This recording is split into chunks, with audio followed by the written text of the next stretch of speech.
तिथि ओ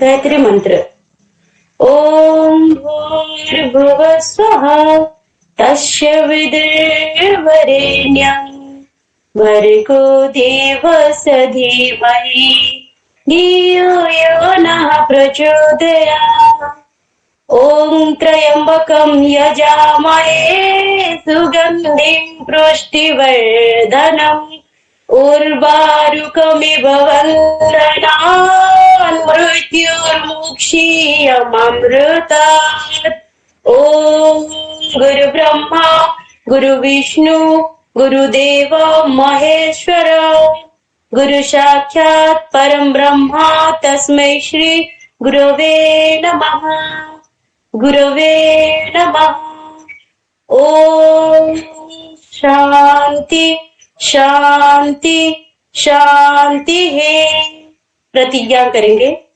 हम प्रतिज्ञा करते हैं कि आजीवन यम और नियम का पालन करेंगे। हम प्रतिज्ञा करते हैं कि पूरे विश्व में योग का पताका फैलाएंगे। हमारे पास हम अपनी संकल्प शक्ति से सब कुछ कर सकते हैं। हमारे पास अजय मनोबल है, अजय मनोबल है, अजय मनोबल है। सारे लोग अपने हाथ रब करेंगे और अपनी मुंह और शरीर में उसका अनुभव करेंगे।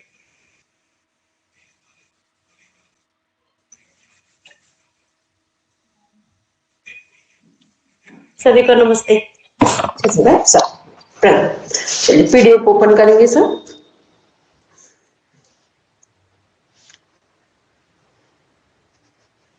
पीडीएफ में देखिए कौन सा पेज नंबर कल पढ़ रहे थे हम लोग।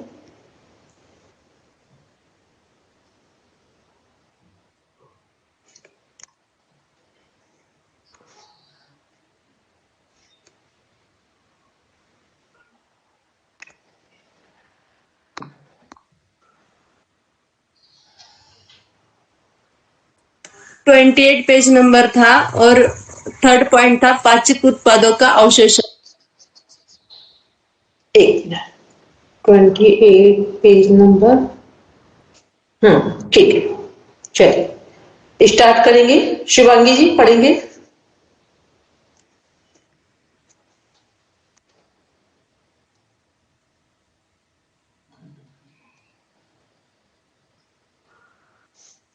शिवांगी जी आवाज आ रही है? स्टार्ट करेंगे।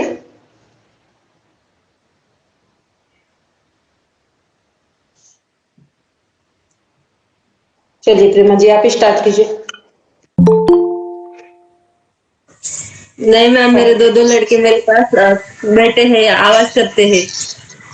कोई बात नहीं, फिर चलिए फिर जिसको भी पढ़ना हो पढ़ेंगे। चलिए कोई भी एक पर्सन स्टार्ट करेंगे पढ़ने। मैं पढ़ देती हूँ। पाचित उत्पादों का अवशोषण। अवशोषण वह क्रिया है जिसमें पाचन से प्राप्त उत्पाद यांत्रिक म्यूकोसा से निकलकर रक्त या लसिका में प्रवेश करते हैं। यह निष्क्रिय, सक्रिय अथवा सुसाध्य परिवहन क्रियाविधियां द्वारा संपादित होते हैं। ग्लूकोज, अमीनो अम्ल, क्लोराइड, आयन आदि की थोड़ी मात्रा सरल विसरल प्रक्रिया द्वारा रक्त में पहुंच जाती है। इन पदार्थों का रक्त में पहुंचना साधारण प्रवणता पर निर्भर है, जबकि लैक्टोज और कुछ अन्य अमीनो अम्लों का परिवहन वाहक अणुओं जैसे सोडियम आयन की मदद से पूरा होता है। इन क्रिया विधि को सुसाध्य परिवहन कहते हैं। जल का परिवहन परासरणी प्रवणता पर निर्भर करता है। सक्रिय परिवहन साधारण प्रवणता के विरुद्ध होता है, जिसके लिए ऊर्जा की आवश्यकता होती है।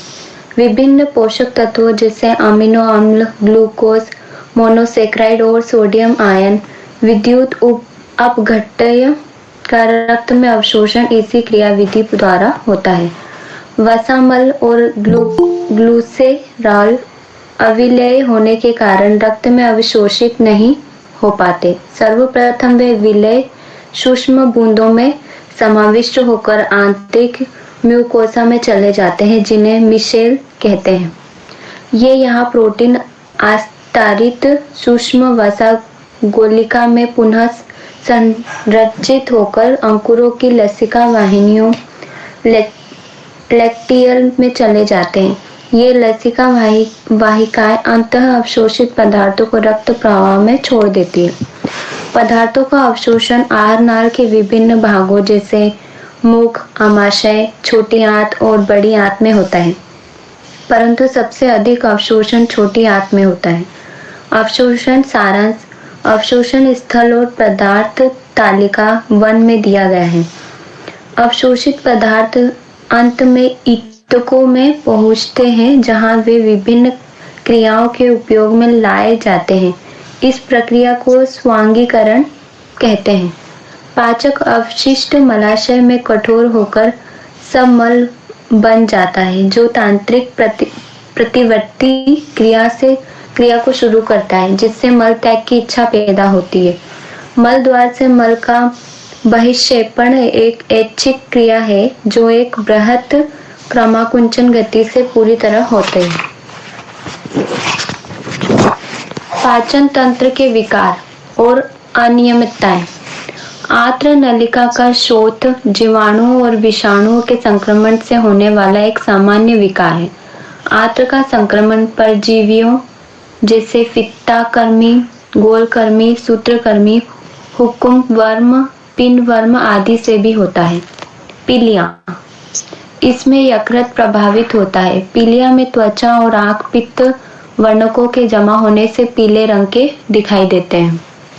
वमन, यह आमाशय में संग्रहित पदार्थों के मुख से बाहर निकलने की क्रिया है। यह प्रतिवर्ती क्रिया मेडुला में स्थित वमन केंद्र से नियंत्रित होती है। उल्टी से पहले बेचैनी की अनुभूति होती है। प्रवाहिका, आंत्र इव्यूमस की असामान्य गति की बारंबारता और मल का अत्यधिक पतला हो जाना प्रवाहिका कहलाता है। इसमें भोजन अवशोषण की क्रिया घट जाती है। कोष्ठबद्धता या कब्ज, कब्ज में मलाशय में मल रुक जाता है और आंत्र की गतिशीलता अनियमित हो जाती है।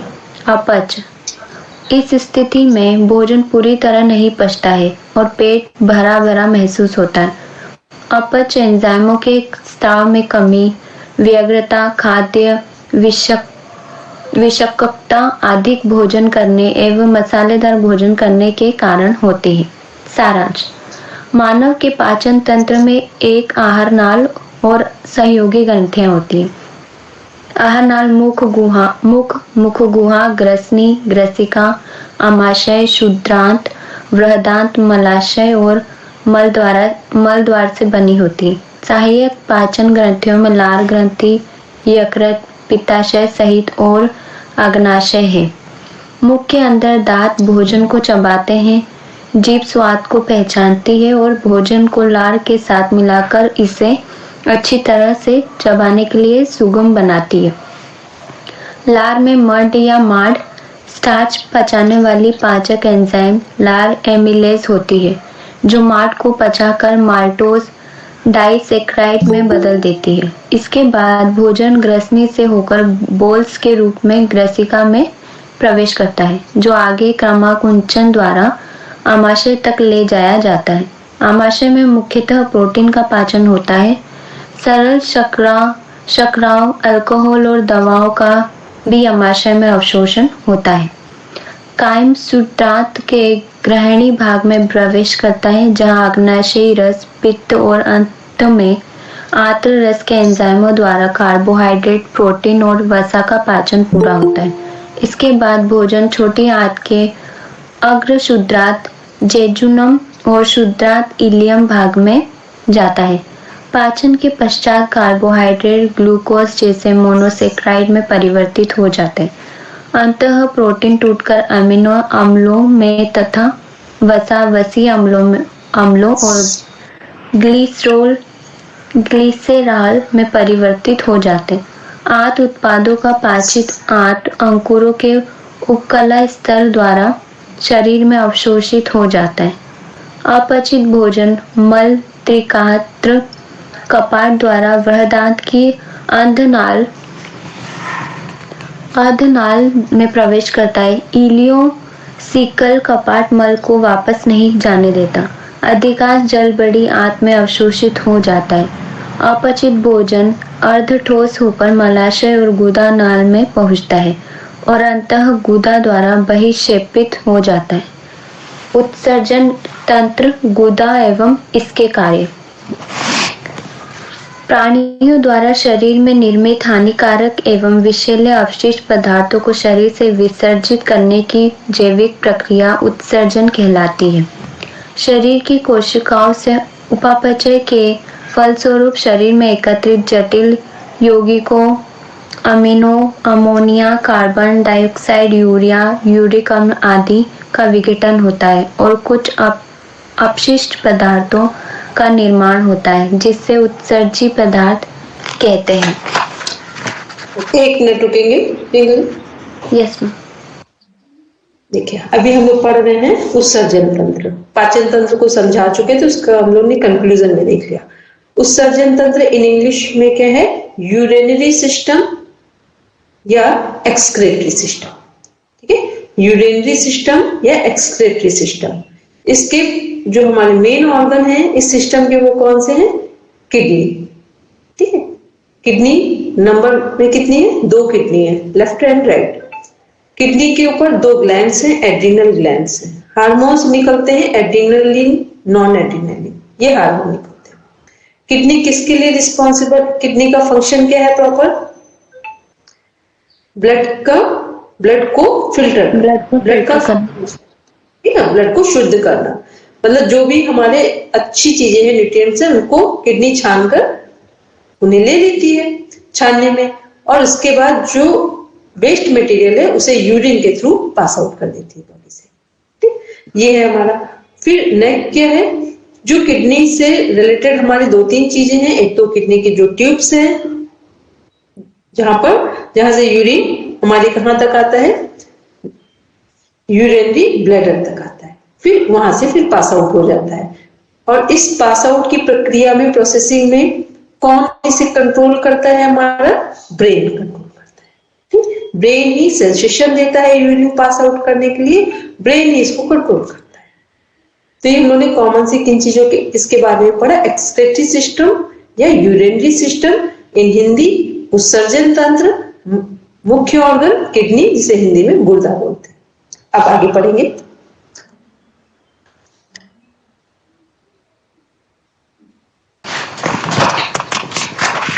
उत्सर्जन तंत्र किसे कहते हैं? उत्सर्जी पदार्थों का लंबे समय तक शरीर में रहना स्वास्थ्य के लिए हानिकारक होता है। इसलिए शरीर विभिन्न अंग समूह के माध्यम से इन पदार्थों का शरीर के बाहर विसर्जन कर देता है। इस क्रिया में शामिल अंग समूह को सामूहिक रूप से उत्सर्जन तंत्र एक्सक्रेटरी सिस्टम कहते हैं। उत्सर्जी पदार्थों का वर्गीकरण। प्राणियों के उत्सर्जी पदार्थों में उपस्थित तत्वों के आधार पर उत्सर्जी पदार्थों को 2 भागों में विभाजित किया गया है। पहला है कार्बनिक उत्सर्जी पदार्थ, दूसरा है नाइट्रोजनी उत्सर्जी पदार्थ। कार्बनिक उत्सर्जी पदार्थ। कार्बनिक उत्सर्जी पदार्थों में मुख्यतः कार्बन डाइऑक्साइड गैस आती है, जिसकी प्रकृति अम्लीय होती है। इन पदार्थों के कोशिकाओं में अधिक समय तक रहने के फलस्वरूप अम्ल निर्माण के कारण कोशिकाओं की क्षति होती है। कार्बन डाइऑक्साइड गैस श्वसन क्रिया में निर्मित होती है। श्वसन तंत्र के माध्यम से इसे शरीर से बाहर निकाला जाता है। नाइट्रोजनी उत्सर्जी पदार्थ। जीव जंतुओं के द्वारा उत्सर्जित होने वाले नाइट्रोजनी अपशिष्ट पदार्थों में मुख्यतः अमोनिया, यूरिया व यूरिक अम्ल पाए जाते हैं।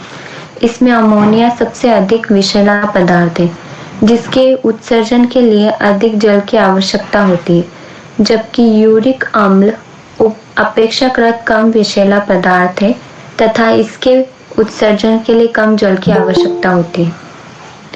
उत्सर्जन तंत्र के प्रकार। विभिन्न प्राणियों के उत्सर्जन तंत्र द्वारा उत्सर्जित किए जाने वाले अपशिष्ट पदार्थों के आधार पर उत्सर्जन के 3 प्रकार होते हैं। पहला है अमोनिया उत्सर्जन, दूसरा है यूरिया उत्सर्जन, तीसरा है यूरिक अम्ल उत्सर्जन। अमोनिया उत्सर्जन अधिकांश अस्थिर मछलियां, बोनीफिश, टेडपोल एवं जलीय कीट नाइट्रोजन युक्त अपशिष्ट पदार्थों का अमोनिया के रूप में उत्सर्जन करते हैं। उनकी इस प्रकृति को अमोनिया उत्सर्जीकरण कहते हैं। अमोनिया के अणु जल में शीघ्रता से घुल जाते हैं, इसलिए वे आसानी से झिल्ली अवरोधक को पार कर लेते हैं। कोमल शरीर वाले अकशेरुकी प्राणियों में अमोनिया शरीर की संपूर्ण सतह से निकलकर चारों ओर स्थित जल में घुल जाती है। मछलियों में अमोनिया का उत्सर्जन क्लोम गील के द्वारा होता है। अमोनिया के उत्सर्जन में वक्रक की भूमिका बहुत कम होती है। यूरिया उत्सर्जन वह जंतु जिनमें शुष्कन डिहाइड्रेशन की आशंका बनी रहती है तथा स्थलीय आवास में अनुकूलन के लिए जल की हानि से बचने के लिए जंतु कम विषैले नाइट्रोजन अपशिष्ट पदार्थ यूरिया का उत्सर्जन करते हैं। पहला पॉइंट, कोशिकाओं के लिए अमोनिया अत्यंत हानिकारक होती है, जबकि कोशिकाएं यूरिया की अति सांद्रता को सहन कर सकती है, क्योंकि यूरिया अमोनिया की अपेक्षा लगभग 1,00,000 गुना कम हानिकारक होता है। दूसरा, स्तनधारी व अधिकांश वयस्क उभयचर जो कि स्थलीय है तथा अनेक समुद्री मछलियां व कछुए जो कि अधिक परासरणी वातावरण में जल संरक्षण की समस्या का सामना करते हैं, वे यूरिया का उत्सर्जन करते हैं। तीसरा, यकृत में यूरिया का निर्माण एक उपापचय चक्र, यूरिया चक्र या ऑर्निथिन चक्र के द्वारा होता है, जिसमें अमोनिया व कार्बन डाइऑक्साइड मिलकर यूरिया का निर्माण करते हैं। परिसंचरण तंत्र के द्वारा यूरिया को वक्रकों तक पहुंचाया जाता है, जहां से इसका उत्सर्जन होता है। यूरिक अम्ल उत्सर्जन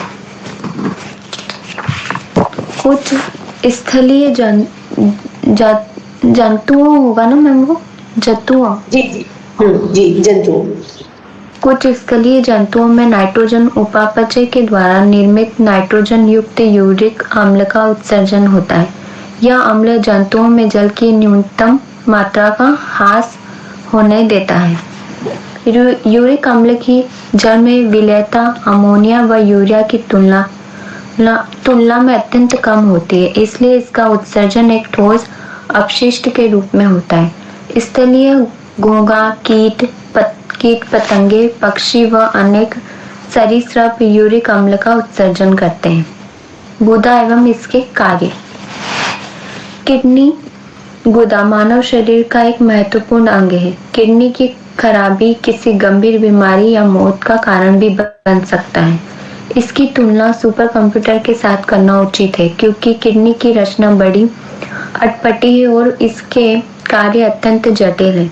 इनके 2 प्रमुख कार्य हानिकारक अपशिष्ट उत्पादों और विषैले कचरे को शरीर से बाहर निकालना और शरीर में पानी, तरल पदार्थ, खनिजों, इलेक्ट्रोलाइट्स के रूप में सोडियम, पोटेशियम आदि नियमन करना है।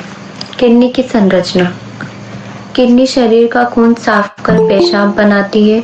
शरीर से पेशाब निकालने का कार्य मूत्रवाहिनी, मूत्राशय और मूत्र नलिका द्वारा होता है। इस पहला पॉइंट, स्त्री और पुरुष दोनों के शरीर में सामान्यतः 2 किडनी होती है। दूसरा, किडनी पेट के अंदर पीछे के हिस्से में रीढ़ की हड्डी के दोनों तरफ, पीठ के भाग में छाती की पसलियों के सुरक्षित तरीके से स्थित होती है। तीसरा, किडनी पेट के भीतरी भाग में स्थित होती है, जिससे वे सामान्यतः बाहर से स्पर्श करने पर महसूस नहीं होती। चौथा, किडनी राजमा के आकार के एक जोड़ी अंग है। वयस्कों में एक किडनी लगभग 10 सेंटीमीटर लंबी, 6 सेंटीमीटर चौड़ी और 4 सेंटीमीटर मोटी होती। प्रत्येक किडनी का वजन 150 to 170 ग्राम होता है। किडनी द्वारा बनाए गए पेशाब को मूत्राशय तक पहुंचाने वाली नली को मूत्र वाहिनी कहते हैं। यह सामान्यतः 25 सेंटीमीटर लंबी होती है और विशेष प्रकार की लचीली मांसपेशियों से बनी होती है। मूत्राशय पेट के निचले हिस्से में सामने की तरफ पेडू में स्थित एक स्नायु की थैली है जिसमें पेशाब जमा होता है। वयस्क व्यक्ति के मूत्राशय में 400 से 500 मिलीमीटर पेशाब एकत्रित हो सकता है। जब मूत्राशय की क्षमता के करीब पेशाब भर जाता है तब व्यक्ति को पेशाब त्याग करने की तीव्र इच्छा होती है। मूत्र नलिका द्वारा पेशाब शरीर से बाहर आता है। महिलाओं में पुरुषों की तुलना में मूत्र मार्ग छोटा होता है जबकि पुरुषों में मार्ग लंबा होता है। स्त्री और पुरुष दोनों में किडनी की रचना, स्थान और कार्य प्रणाली एक समान होती है। किडनी की जरूरत और महत्व क्या है? प्रत्येक व्यक्ति द्वारा लिए गए आहार के प्रकार और उसकी मात्रा में हर दिन परिवर्तन होता रहता है। आहार की विविधता के कारण शरीर में पानी की मात्रा, अम्लीय एवं क्षारीय पदार्थों की मात्रा में निरंतर परिवर्तन होता रहता है। आहार के पाचन के दौरान कई अनावश्यक पदार्थ शरीर में उत्पन्न हो जाते हैं। शरीर में पानी, अम्ल, क्षार तथा अन्य रसायनों एवं शरीर के अंदर उत्सर्जित होने वाले पदार्थों का संतुलन बिगड़ने या बढ़ने पर वह व्यक्ति के लिए जानलेवा हो सकता है। किडनी शरीर में अनावश्यक द्रव्यों और पदार्थों को पेशाब द्वारा दूर कर खून का शुद्धिकरण करती है और शरीर में क्षार एवं अम्ल का संतुलन कर खून में इनकी उचित मात्रा बनाए रखती है। इस तरह किडनी शरीर को स्वच्छ एवं स्वस्थ रखती है। किडनी के प्रमुख कार्य क्या हैं? किडनी के मुख्य कार्य निम्नलिखित है। पहला है खून का शुद्धिकरण। किडनी निरंतर कार्यरत रहकर शरीर में बनते अनावश्यक जहरीले पदार्थों को पेशाब द्वारा बाहर निकालती है। दूसरा है अपशिष्ट उत्पादों को निकालना। अपशिष्ट उत्पादों को हटाकर रक्त की शुद्धि करना किडनी का सबसे महत्वपूर्ण कार्य है। हमारे द्वारा जो भोजन लिया जाता है उसमें प्रोटीन होता है। यह प्रोटीन शरीर को आरोग्य रखने और शरीर के विकास के लिए आवश्यक है। प्रोटीन का शरीर द्वारा उपयोग किया जाता है किंतु इस प्रक्रिया में कुछ अपशिष्ट पदार्थों का उत्पादन होता है। इन अपशिष्ट पदार्थों का संचय हमारे शरीर के अंदर जहर को बनाए रखने के समान है। हमारी किडनी रक्त से विषाक्त अपशिष्ट उत्पादों को छानकर उसे शुद्ध करती है। ये विषाक्त पदार्थ अंततः पेशाब से विसर्जित हो जाते हैं। क्रिएटिनिन और यूरिया दो महत्वपूर्ण अपशिष्ट उत्पाद हैं। रक्त में इनकी मात्रा का अवलोकन किडनी की कार्यक्षमता को दर्शाता है। जब दोनों किडनी खराब हो जाती है तो क्रिएटिनिन और यूरिया की मात्रा रक्त परिसंचरण में उच्च स्तर पर पहुंच जाते हैं। तीसरा पॉइंट है शरीर में पानी का संतुलन। किडनी शरीर के लिए जरूरी पानी की मात्रा को रखते हुए अधिक जमा हुए पानी को पेशाब द्वारा बाहर निकालते हैं। जब किडनी खराब हो जाती है तो वे इस अतिरिक्त पानी को शरीर से बाहर करने की क्षमता को खो देती है। शरीर में अतिरिक्त पानी एकत्रित होने के कारण शरीर में सूजन हो जाती है। चौथा पॉइंट है अम्ल एवं क्षार का संतुलन। किडनी शरीर में sodium, potassium, chloride, magnesium, phosphorus, bicarbonate वगैरह की मात्रा यथावत रखने का कार्य करती है। उपरोक्त पदार्थ ही शरीर में अम्ल एवं क्षार की मात्रा के लिए जिम्मेदार होते हैं। सोडियम की मात्रा बढ़ने या घटने से दिमाग पर और पोटेशियम की मात्रा बढ़ने या कम होने से हृदय और स्नायु की गतिविधियों पर गंभीर असर पड़ सकता है। कैल्शियम और फास्फोरस को उचित रखना और उनके गंभीर असर पड़ सकता है। असर मीन्स होता है प्रभाव पड़ सकता है। हाँ, गंभीर असर पड़ सकता है। कैल्शियम और फास्फोरस को उचित रखना और उनके स्तर को सामान्य रखना हमारे शरीर में स्वस्थ हड्डियों और स्वस्थ दांतों के लिए अति आवश्यक है। पांचवा पॉइंट है खून के दबाव पर नियंत्रण। किडनी कई हार्मोन बनाती है जैसे एंजियोटेनेसिन, एल्डोस्टेरोन, प्रोस्टाग्लैंडिन इत्यादि। इन हार्मोनों की सहायता से शरीर में पानी की मात्रा, अम्लों एवं क्षारों के संतुलन को बनाए रखती है। इस संतुलन की मदद से किडनी शरीर में खून के दबाव को सामान्य बनाए रखने का कार्य करती है। किडनी की खराबी होने पर हार्मोन के उत्पादन एवं नमक और पानी के संतुलन में गड़बड़ी से उच्च रक्तचाप हो जाता है। 6th पॉइंट है रक्त कणों में उत्पादन में सहायता। खून में उपस्थित लाल रक्त कणों का उत्पादन एरिथ्रोपोएटिन की मदद से अस्थि मज्जा में होता है। एरिथ्रोपोएटिन किडनी में बनता है। किडनी के फेल होने की स्थिति में यह पदार्थ कम या बिल्कुल ही बनना बंद हो जाता है, जिससे लाल रक्त कणों का उत्पादन कम हो जाता है और खून में फीकापन आ जाता है, जिससे अमीनिया खून की कमी का रोग कहते हैं। 7th हड्डियों की मजबूती। स्वस्थ हड्डियों को बनाए रखने के लिए किडनी विटामिन डी को सक्रिय रूप में परिवर्तित करती है, जो भोजन से कैल्शियम के अवशोषण, हड्डियों और दांतों के विकास और हड्डियों को मजबूत और स्वस्थ रखने के लिए आवश्यक होता है। अब रुकेंगे और इसमें आएंगे जहां पर इसका डायग्राम बना हुआ है। एक बार सब देखेंगे, वापस बैक अपने अपने पीडीएफ में किडनी के कार्य देखेंगे। बहुत सिंपल सा डायग्राम है। किडनी में बहुत सारी चीजें इंपॉर्टेंट पढ़ी, लेकिन डायग्राम सिंपल सा है। किडनी के कार्य में डायग्राम है किडनी का स्थान और रचना। देखेंगे दोनों साइड से जो राजमा के शेप में जो एक पिक्चर दोनों साइड पिक्चर बना हुआ है, वो क्या है? दोनों किडनी है हमारी। कहां पर सिचुएटेड है? हमारे जो हमारा पाचन तंत्र है, जो हमारा पेट अमाशय का हिस्सा है, उस लाइन को अगर कोरिलेट करें बैक साइड में जाकर, बैक साइड में याद रखेंगे दोनों साइड किडनी सिचुएटेड है, उपस्थित है। इसके बाद देखेंगे किडनी में से 2 ट्यूब निकल रहे हैं। तो किडनी क्या करे? जो भी हम लोगों ने भोजन लिया है, जो भी हमने पानी लिया है, वो सब से जो यूजफुल चीजें हैं उसे अपने पास रखेगी। बाकी का क्या काम है किडनी का? कि ब्लड को पूरा छान देना, फिल्टर कर देना। फिल्टर करने पे यूजफुल मटेरियल को अपने पास रखा, और जो चीजें हमारे शरीर के लिए ठीक नहीं है, अपशिष्ट पदार्थ है या टॉक्सिन मटेरियल है, उसे किडनी ने जो दोनों साइड से ट्यूब्स आ रही हैं, देखेंगे यूरेथ्रा बोलते हैं जिसे, वो दोनों साइड से वेस्ट मटेरियल को कहां पर ले जाएंगे? वो जो वाटर कंटेंट है हमारा वेस्ट मटेरियल के रूप में, उसे ले जाएंगे यूरिनरी ब्लैडर में। तो ये जो हमारा यूरेथ्रा है ये मूत्र वाहिनी है, और यूरिनरी ब्लैडर क्या है? मूत्राशय है।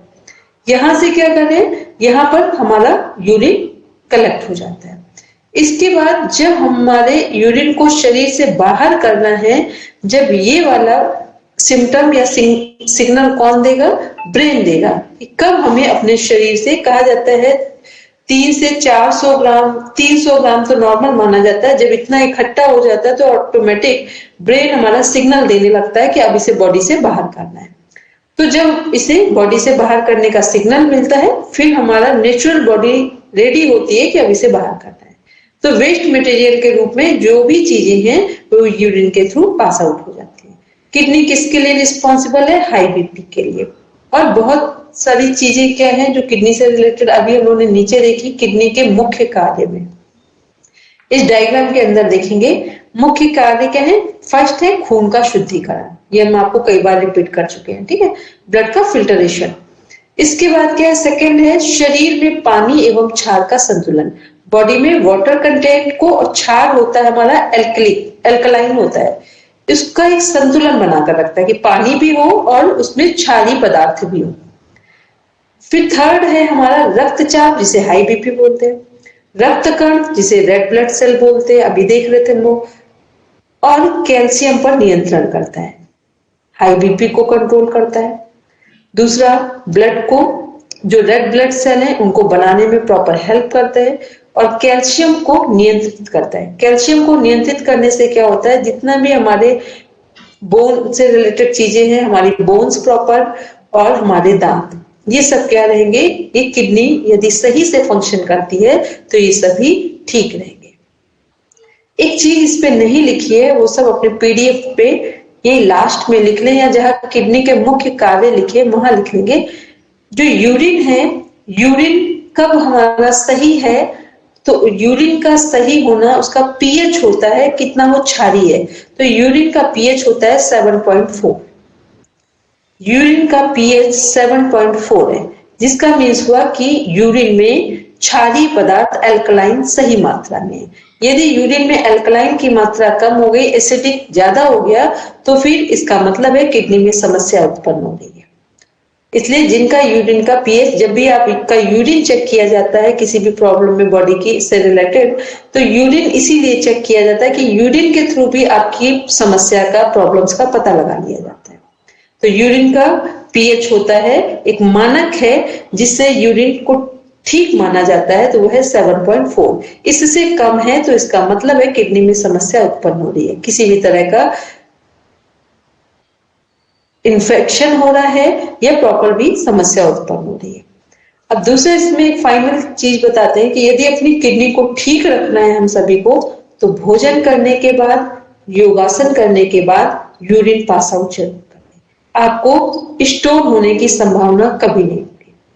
योगासन करने के बाद मतलब जब भी आपके बॉडी में स्वेटिंग हुई हो, उसके बाद और भोजन करने के बाद, आपका मन हो ना हो तब भी आप यूरिन पास आउट करने चाहिए, तो आपको स्टोन की प्रॉब्लम नहीं आएगी। ठीक है।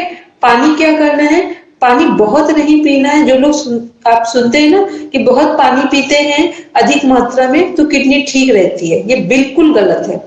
जितना आपकी बॉडी की डिमांड है उतना आप पानी पीजिए, बस वो मत कीजिए कि आप आलस आ रहा हो और उसके कारण पानी ना पी रहे हैं। ठीक है। क्योंकि जितने लोग वेजिटेरियन हैं और जिसमें से प्याज लहसुन जैसा भी भोजन जो लोग यूज नहीं करते हैं, उनको पानी की मात्रा कम यूज करनी होती है। क्योंकि जब हम गरिष्ठ चीजें लेते नहीं है तो पानी, वाटर कंटेंट की हमें बहुत आवश्यकता नहीं होती है। ठीक है। जितना गरिष्ठ भोजन लेते हैं उतना हमें वाटर कंटेंट की अधिक आवश्यकता होती है।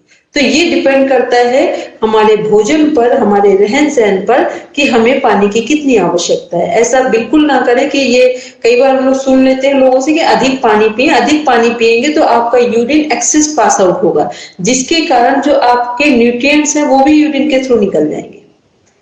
ठीक है। अगर हम अपनी आवश्यकता से अधिक पानी इसलिए पी रहे हैं कि हमारी किडनी ठीक रहेगी, तो आप गलत फहमी में हैं। जो हमारे यूजफुल मटेरियल बॉडी को मिलने चाहिए वो भी यूरिन के थ्रू पास आउट हो जाएंगे। ठीक। तो चीजों का समझदारी से उपयोग करें और फिर ध्यान रहे जितना आप पानी पीते हैं, ना पानी फ्रिज का लीजिए, ना पानी बहुत गर्म लीजिए। पानी का जो नॉर्मल टेम्परेचर होता है, बॉडी का टेम्परेचर, पानी का टेम्परेचर और मौसम का टेम्परेचर, तीनों को ध्यान में रखते हुए पानी लेना चाहिए। जैसे अभी ठंड है, सुबह पानी पीते तो हल्का सा गुनगुना कर ले। गर्मी का मौसम है, आप कुछ ना करें, घड़े का पानी वैसे ही ले लें। और सबसे अच्छा पानी जो है वो घड़े का पानी। ठीक। घड़े के पानी में किडनी के लिए सबसे अच्छी चीज है, क्योंकि पानी सही मात्रा। तो घड़े में यदि आप रात के समय कॉपर का छोटा सा कोई बर्तन टुकड़ा पानी में डाल देते हैं, सुबह उसे निकाल लीजिए, उसके बाद आराम से पानी पीजिए, सारे न्यूट्रिएंट्स आपके पानी में होंगे। यदि वो भी ना हो तो फिर घड़े के पानी में तुलसी के कुछ पत्ते डाल दीजिए और उसको सुबह निकाल दीजिए, उस पानी को लीजिए। तो ये क्या है, ये वात पित्त कफ तीनों दोषों को हटा देता है पानी से, और वो कंटेंट उसके अंदर आ जाएंगे जो आपकी बॉडी के लिए यूजफुल है। क्योंकि हमारे शरीर में पानी की मात्रा कितनी है, 70% है। इसलिए बी केयरफुल कि पानी हमारा सही हो, सही तरीके से ले, सही समय पर ले। भोजन करने के बीच में पानी ना ले, भोजन करने के बाद ना ले। भोजन करने से कम 20 मिनट से अधिक समय हो जाए फिर पानी लें। बहुत लोग 1 घंटे, अगर बहुत गरिष्ठ भोजन किया तो आप 1 घंटे रोक लो, तो भोजन बहुत जल्दी से डाइजेस्ट हो जाएगा। क्योंकि जैसे आप हवन करते हैं, हवन की अग्नि में अगर आप पानी डाल देंगे तो हवन की अग्नि बंद हो जाएगी। ठीक। वैसे ही भोजन करते समय जो पेट में अग्नि होती है, जठर अग्नि होती है, यदि आप भोजन करते समय बार बार पानी पिएंगे तो पेट की जो अग्नि है वो शांत हो जाएगी, जिसके कारण आपका भोजन सड़ेगा, आपकी आंतों में जाकर पचेगा नहीं, सड़ेगा। तो इसलिए भोजन करने के समय पानी ना लें, कम से कम 20 मिनट से अधिक टाइम हो जाए, 20 मिनट भी हो जाए, आप आराम से पानी ले लें। पानी की मात्रा सही हो, भोजन करने के बाद यूरिन पास आउट करना है, भोजन से कम 20 मिनट के बाद पानी पीना है। रात के समय सूर्यास्त के बाद पानी की मात्रा को कम कर देना है, क्योंकि सूर्यास्त के बाद जब आप पानी अधिक पीते हैं तो आपकी नींद में प्रॉब्लम आने लगती है। ठीक है, तो सूर्यास्त के बाद सबसे अधिक पानी पीना कब तक अच्छा होता है? सुबह, जो हमारा पूरा नेचुरोपैथी आयुर्वेद का कॉन्सेप्ट है, सुबह जब उठते हैं अर्ली मॉर्निंग 4 बजे 5 बजे, जो भी आपका उठने का टाइम है, 6 बजे, अर्ली मॉर्निंग से 9 बजे तक जो पानी पीते हैं वो आप जितनी मात्रा में आपको पीना हो पी लीजिए। वहां पानी आपके लिए मेडिसिन के फॉर्म में काम करता है। ठीक, तो जितना भी आपके को अपनी बॉडी से टॉक्सिन बाहर करना हो तो एक साथ ना पिए, थोड़ा थोड़ा 2-2 गिलास करके पानी आप पी रहे हैं तो आपके बॉडी से आपके जो टॉक्सिन्स है वो यूरिन के थ्रू पास आउट हो जाएंगे। ठीक, तो ये सारी चीजें एक सामान्य चीजें हम बोलेंगे। हेलो मैम, सुबह गर्म पानी कुनकुने में सेंधवा नमक डाल के पी सकते हैं मैम? सीधा नमक डालने की कोई जरूरत ही नहीं है। पहले तो आपको सबको ध्यान रहे, बी केयरफुल, लिसन केयरफुली, नमक की मात्रा डेली लाइफ में न के बराबर करें, जितनी आवश्यकता हो उससे कम करें, क्योंकि नमक अधिक लेने से हमारे शरीर में बहुत सारे प्रॉब्लम्स क्रिएट होते हैं। हाई बीपी तो उसके लिए स्पेसिफिक रिस्पॉन्सिबल है। ठीक है, इसलिए नमक की मात्रा, और नमक डालकर पानी कब लेते हैं? जब हमें कुंजल करना होता है। ठीक है, सब लोग समझते हैं कुंजल क्या होता है? मैडम लेमन ऐड करने से वो क्या बोलते हैं, सॉरी,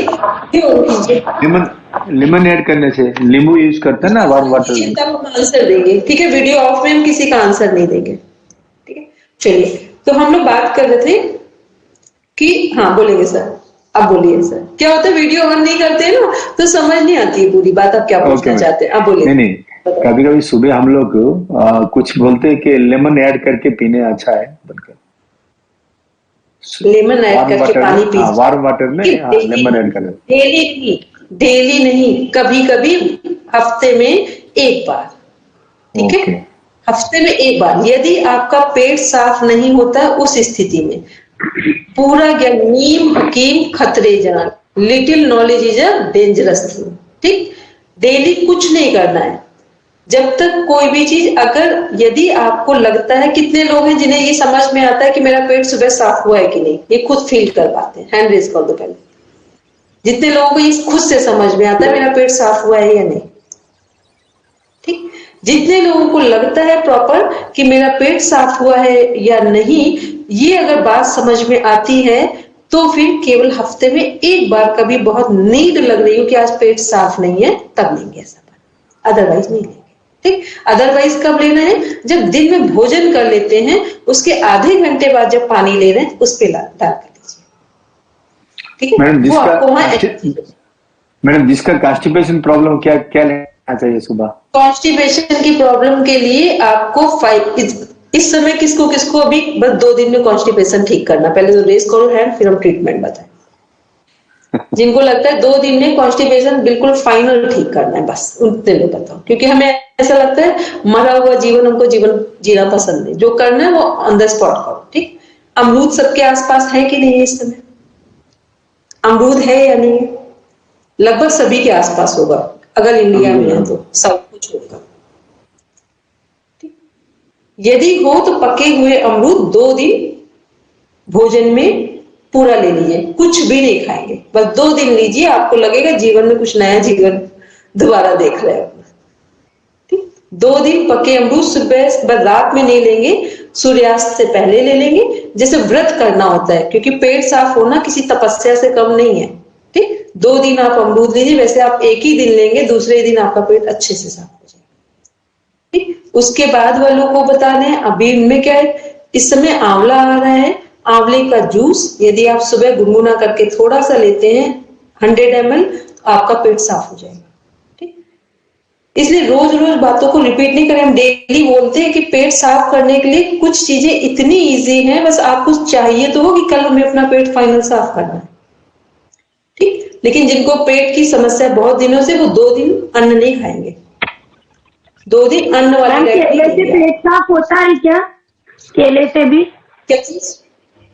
केले से? मैम आपका एक ऐसा क्वेश्चन आता है कि हमारे लिए आप एक काम करेंगे मैम, आप प्रियंका जी एक बार ऑन कीजिए वीडियो। आप सारे जितने क्वेश्चन है, एक दिन हम आपको 15 मिनट देंगे, क्योंकि एक चीज ध्यान रखिए, लिसन केयरफुली प्रियंका जी, मेरी बात को बुरा नहीं मानेंगे। पता है, जब भी हम कभी कुछ बात करें ना, हम नहीं, हम अलग चीज हो गए, कोई भी कभी भी बात अपने टॉपिक पे करें और अपने से रिलेटेड करें, और ऐसा ना करें कि बात हो रही है राम जी की और हम पूछे रावण जी के घर जाएं कि ना जाएं, रावण ने क्या किया था, ठीक। नहीं तो नहीं, हम प्रियंका जी आपके आंसर नहीं देंगे, आप मेरी बात को समझेंगे तो आपको जीवन में एक नई दिशा मिलेगी। पता है, ऐसी बातचीत से आप हर जगह डिफीट मिल जाएगी आपको। जब बात हो रही किसी और चीज की, अभी तो हमने आपसे अभी क्या हमने बोला था कि सभी लोगों के 2 दिन में जिसको अपना पेट ठीक करना हो, हम ये बात कर रहे थे। केले आपके कहां से आ गए? ठीक है, बी केयरफुल, क्योंकि हम बहुत पेशेंसफुल टीचर हैं, बट अगर कोई भी चीज बार बार गलत आ रही तो हम आपको समझाने के लिए बताएंगे कहाँ आप गलत हैं, कैसे अपनी बातचीत को ठीक करें ताकि आप हर जगह सम्मान पाए। ठीक है, चलिए अब रही बात केले की, तो आंसर दे देना है आपका लास्ट में। केले खाने से पेट अच्छा नहीं होता है, ठीक है, केले खाने से किसी का भी पेट साफ नहीं होता है। बस इतना करते हैं कि जब पका केला खाते हैं, जो अच्छा सा पका है, जिसके ऊपर, जिससे शायद आप लोगों ने कभी सुना होगा चित्तीदार केला, ठीक है, अभी तो यहाँ नहीं, राजस्थान में चित्तीदार केला मतलब जो सही से पका हो, उस केले को खाने से आपका पेट खराब नहीं होता है। जब पका हुआ केला खाते हैं उससे आपका पेट खराब नहीं होता है, और जो केला सही से पका नहीं होता है उसे यदि आप लेते हैं तो आपका पेट खराब हो जाता है। इसलिए जिनको हल्का सा कम पका हुआ केला खाना हो, जिन्हें लूज मोशन आते हैं, वो खाएंगे, लूज मोशन रुक जाएंगे। और सही पेट रखना हो तो अच्छा पका हुआ केला खाएंगे। ठीक, चलिए अब सब शांति पाठ के लिए बैठते हैं। और जिनको अब दोबारा नहीं पूछें, जिनको पेट ठीक करना है, दोनों चीज बता दें। केवल 24 घंटे आप उपाय कीजिए, 24 घंटे खाइए, फिर आप हमें दूसरे दिन बता दीजिए। ठीक है, चलिए कुछ पूछ रहे हैं उमेश जी? हाँ जी मैम, मैं असल में वही बात हुई कि मैं राम नहीं लक्ष्मण जी की तरफ जा रहा हूँ। पाचन तंत्र वाला मुझे क्लियर नहीं हो पा रहा है। वो पीडीएफ पढ़ने से, बार बार पढ़ने से भी कुछ समझ में नहीं आ रहा। कहाँ क्या चीज क्लियर नहीं है वो बताइए। नहीं आपका ये नहीं, आप तो टॉपिक के अंदर है, आज पाचन तंत्र पढ़ा है हमने। ठीक है, हाँ बताइए टॉपिक के अंदर बताइए। पाचन तंत्र ना मैम वो बहुत कॉम्प्लिकेटेड कर रखा है, और मैंने चाहा कि गूगल की मदद लो तो वो गूगल से ही मिलता जुलता है, मतलब कॉपी पेस्ट से। चलिए पहले एक बात बताइए, कौन सी चीज प्रॉपर नहीं समझ में आ रही वो बताइए, फिर हम उसको बताएं कैसे करना। एक तो मतलब जो पहला वाला कपालीय चरण है मैम, वहां तक समझ में आ गया। आमाशय वाले चरण में नहीं समझ में आ रहा। आमाशय और आंत्र के आपको ये क्या समझ, ऑर्गन सारे पता है, ऑर्गन सारे पता है, कहाँ से शुरू है हमारा, ऑर्गन सारे पता है। फिर अब आपको ऑर्गन की फंक्शनिंग समझ में नहीं आ रही है, पहले ही बताइए, टू द पॉइंट बात। जी मैम वही, मतलब एनाटॉमी समझ गया हूँ मैं, फिजियोलॉजी समझ नहीं रहा हूँ। ठीक है, कल हम आपको जब लेंगे क्लास तो सबसे पहले हम इसको समझा देंगे। और अगर मेरे पास कुछ चार्ट पड़े हैं, उनमें से कोई सही लगा तो उस चार्ट को हम आपको शेयर कर देंगे ग्रुप में। ठीक है, तो वो क्या होगा, उसको कैसे करेंगे, एरो बनाकर शेयर करेंगे, किसके बाद कैसे फंक्शनिंग हो रही है। राइट, ठीक है, उसको एरो के साथ रख दें, क्योंकि वो सबके लिए यूजफुल होगा। ठीक, इसमें कोई क्वेश्चन, मेरी बात को कोई नेसेसरी नहीं लेंगे। पता है, टॉपिक जब क्लियर करते हैं ना, तो जो जहां बात है उससे संबंधित बात होती है तो समझ में आती है। अगर आप बाहर चले जाएंगे ना, तो फिर ये तो हम लोग प्लेटफॉर्म पे बात कर रहे हैं, टीचिंग प्लेटफॉर्म है हम लोगों का। ये ऐसा नहीं है कि आप कहीं की भी कोई बात पूछे, और कभी पूछना भी है तो फिर उसे लास्ट में पूछे। यदि ऐसा लग रहा है कि कोई क्वेश्चन है जो लीक से हट कर है, तो उसे लास्ट में पूछे। ठीक, ये आपको हर जगह रिस्पेक्ट मिलेगी इस बात से। इसलिए हमने आपको समझाया एज अ टीचर केवल टीचिंग पार्ट नहीं होता, लाइफ के अदर हिस्से भी काउंट किए जाते हैं उसमें। चलिए सब बैठेंगे शांति पाठ के लिए, आंखें बंद करें। जिनका कोई क्वेश्चन रह गया हो वो सब नोट डाउन कर लेंगे, कल हम लोग उसको डिस्कस कर लेंगे।